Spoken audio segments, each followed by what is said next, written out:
আসসালামু আলাইকুম, good morning সবাইকে। ডায়েট করি কিংবা ডায়েটের বাইরে থাকি, হেলদি খাবার খাই অথবা এলোমেলো খাবার খাই, যাই খাই না কেন, প্রতিদিন সকালে আমার মর্নিং ড্রিঙ্কস থাকে, আমার এই ডিটক্স ড্রিঙ্কটা, যেটা আমাকে এনার্জেটিক রাখে এবং মেটাবলিজম বুস্ট করতে সহায়তা করে, সেই সাথে কিন্তু ওজন কমাতেও সাহায্য করে, আবার মেদভুঁড়ি কমাতেও সাহায্য করে। তবে এটা খাওয়ার পাশাপাশি কিন্তু অবশ্যই আপনাকে এক্সারসাইজ করতে হবে আর একটা প্রপার ডায়েট মেনটেন করতে হবে।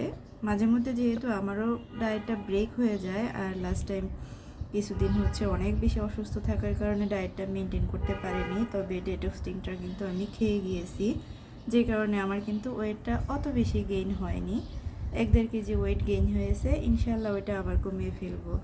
তো কার ডেটক্স ড্রিঙ্ক কীরকম, কে সকালে কি ডেটক্স ড্রিঙ্কটা পান করেন বা সকালটা শুরু করেন কি দিয়ে, জানাবেন কমেন্ট করে। আল্লাহ হাফেজ, আসসালামু আলাইকুম।